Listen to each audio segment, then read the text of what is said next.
Welcome into another edition of Conversations with Paul Brown. We are in the Piercetown community on the banks of the 6 and 20 Creek, and behind you, you may see a historic part of Anderson County that dates back to the 1800s. The millstone and milling equipment that we use today was used in the mill last time it ran. We were able to take that back to the company, Metter's Mill, who manufactured it, and they refurbished it for us, and we still run off of it today. That machine was made in 1931, and the sifter machine we use was built in the 40s. To the dismay of some, you grew up in Athens, Georgia, and continue to this day to be an avid Bulldog fan. Yes, we're Bulldog fans. Tell me what it was like growing up in Athens. Athens was a small town, and really that's what attracted us to Anderson originally. Tell me what you did in high school. I went to Clark Central High School and played football there for the legendary Billy Henderson. Did you really? And he was a wonderful influence on my young life. I had lost my dad at a young age to cancer, and he was a big influence over me and my brother both. When it came time to go to college, what were your options? Well, I was fortunate enough to get into Georgia. At what point in your career or at some point did you decide medicine was for you? Well, I was about a year and a half into college before that option really became a possibility for me to explore. So you graduate from Georgia with a degree in Microbiology. And the next stop is where? The Medical College of Georgia in Augusta. And that's where you did your medical training? I did. Now, along the way, were you tempted to specialize? Yeah, I mean, it was really into my fourth year that I realized that I wanted to do gastroenterology. Other than a small town and not that far from where you grew up, when you first began to contemplate moving to Anderson County, what else was there about this area that appealed to you and Lisa? Well, it was just the size of the town and the people we knew, and we had already been familiar with some people. My wife had worked at Anderson Memorial before we got married as a physical therapist, so we kind of knew Anderson from that perspective as well. How did you meet her? We were high school sweethearts. When you first came to Anderson, you didn't move out here. In 2001, we already had 3 children, and I thought about trying to find some land in the country to have for our kids to grow up around, and we happened to find out about this place for sale. And we went and looked at it, and it just kind of met all the things we were looking for, plus it had a grist mill. At that time, I had no knowledge of grist mills. It was on-the-job training from there out. So we bought the property in 2001, and we started restorations in 2002. And it took us about 2 years to restore the mill back to operational capability. Who were you able to lean on, Doc, to get the information and the background on how to put this back in working order? Well, there were several men in the area who volunteered their time, and we became best of friends. One is passed, Mr. Burns, and Mr. Lawrence Sutherland, who's still with us today, and several other men along the way have been a major role in restoration of this project. And growing up, they all had contact with the grist mill or had an interest in it? Just an interest, mainly, but we all did learning through multiple sources. Well, go back and give me the history of this mill, because it goes back quite a while. We have some historical documents that state that the mill started somewhere around 1784. And it started about a mile up creek from where we are now on the 6 and 20 Creek. And then in the 1850s, they moved it across the street from our present location, and I have some old plots of that. But in 1898, they built it on this site and built a long flume and dam to have a pond to run the mill with. In the literature I've read, it took 2 years to build that, which is pretty amazing. It was supposedly done with Chinese labor.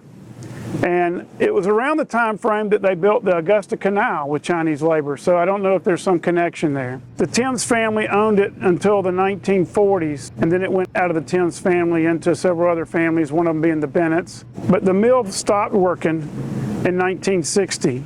Hurricane Donna came through and had a large rainfall, and that busted the dam. And after that, the dam wasn't rebuilt, and they didn't run the mill anymore. It sat here for 40 years from 1960 to 2001 when we bought it. When we come back, I want you to tell our viewers and listeners about how you got water to the mill.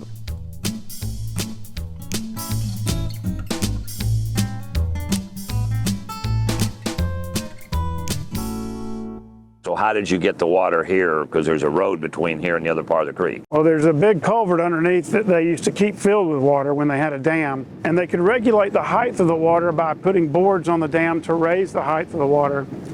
But since the dam is not in place, we actually pump the water into the flume and control it that way. It's a little bit easier for us just to manage day to day.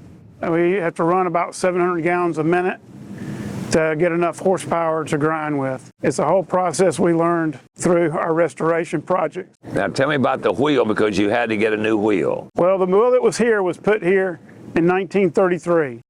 And the story is it came in on horse and buggy in 8 pieces, which would have been pretty typical for that time era. That wheel lasted until when we did the restoration, it had rusted through. So a local metal worker at Furman Moore did our restoration of our water wheel. Had he ever done a water wheel? Oh, no. And the funny thing about Furman was he was a gifted machinist. So when he came to see me, and he was already in his 70s, I said, "Furman, is this something you can do?" He said, "Yeah, I can do it." I said, "You got any idea how long it'll take?" He says, "I have no idea how long it's going to take." I said, "You got any idea how much it'll cost?" He said, "I have no idea how much it's going to cost." He said, "But when I get done, if it doesn't work, you don't owe me a dime."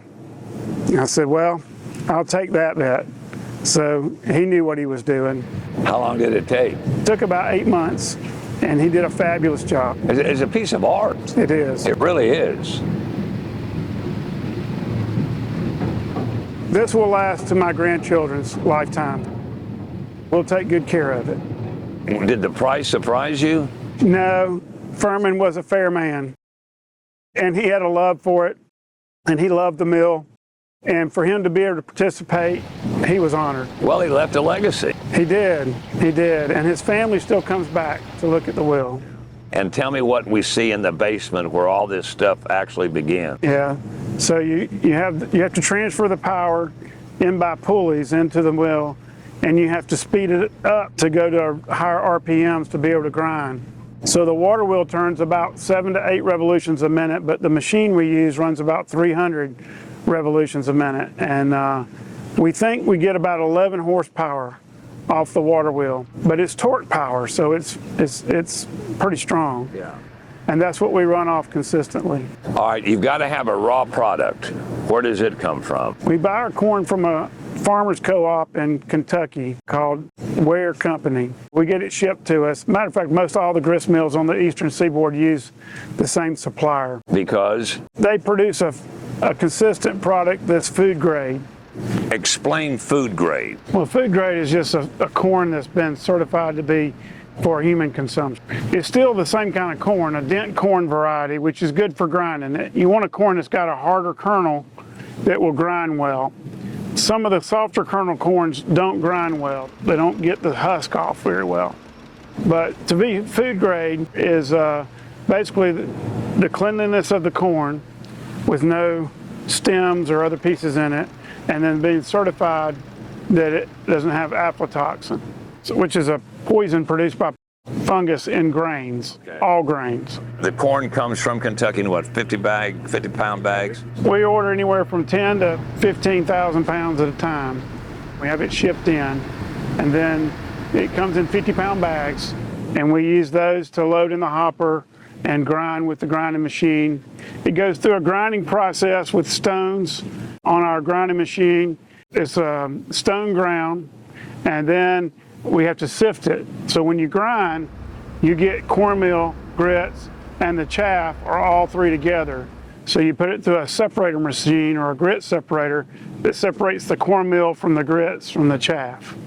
Now the cornmeal we take and mix it up and sell as self-rising cornmeal most commonly. That's the way people want to buy it. And the grits are our most popular item. We can sell all the grits we can make. The cornmeal is a slower seller. And then the chaff, which is about 10 to 15% of the weight of the corn, we give to a local hog farmer and we make bacon. What does having this mill do for you psychologically? You're a physician, you're working with sick people, and then you come out here and all of this. Yeah, it's a great relief. It's a great joy. It's a lot of work. It's busy at times, but we enjoy it, and we do it as a family, so we enjoy it as a family. But one of the bigger things that we've been able to enjoy is just the relationships we built through the years, both with customers and just the local people. We'll have people visit us from far away. We had a lady from Colorado this weekend who was related to the Timms family. So we get a lot of interest here and there, and it's fun to share that with them. Tell me about the folks that help you out here at the mill. We've been very blessed to have many people come out and volunteer their time to help us at the mill. They've been an integral part of our family and the day-to-day operations here at the mill. We depend on those volunteers just because we're a low-key operation, and we don't want to get big. We want to stay local, and we've been very blessed to be able to have our product in multiple places. We sell through about 7 or 8 produce stands locally, and then we have about 6 or 7 restaurants that use our grits. What was it like the first time you produced something and then saw it out on the marketplace? Well, we saw it in some produce stands at first, and that was interesting, but I think the first time our name was on a menu at Sullivan's, we were just kind of thinking, oh my goodness, what are we doing? But we've had that relationship for 18 years now, and it's just been really a great thing. Going into this, did you envision putting it in the marketplace? Paul, really, when we started, our bigger vision was just to see if we could get it running. We hated to see it sit here and rot. Our goal was just to see what it would do, what we could get it running, even if we ground for ourselves. And after we learned how to do it, and we were getting productive, and we had some good product, it's been easy to get out there to people. Matter of fact, a lot of people just approach us. Down in the basement, you showed me some markings on the wall where Mother Nature had attempted to intervene. Explain what those marks were and what happened to Timms Mill, to the road, and to 6 and 20 Creek. We had some major rainfall on 3 different occasions in the last. First flood was in February of 2020, and that damaged our bridge and flooded the mill. And it took a few weeks to get that back up to running again. People showed up to help, and we got the mill up and running in about 2 weeks. And the next time was in May of 2020, and that took out the bridge completely, and it was another devastating flood. And we thought we were through with those until October of last year, and we had another large flood. And each of these times we've had over 10 inches of rain over a short period of time, and the creek just goes from being 6 inches deep to about 12 feet.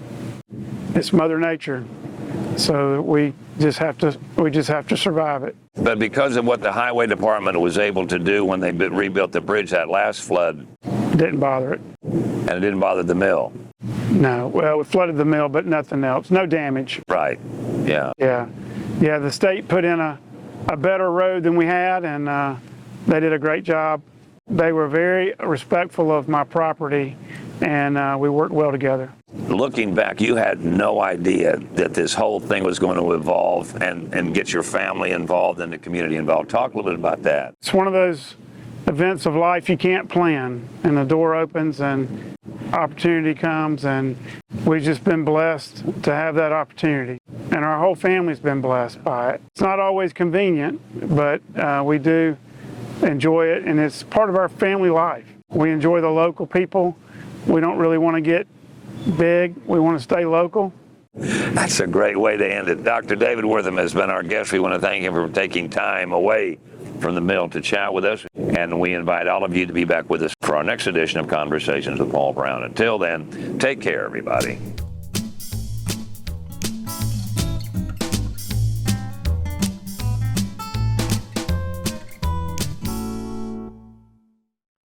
Brought to you by the folks at Anderson County.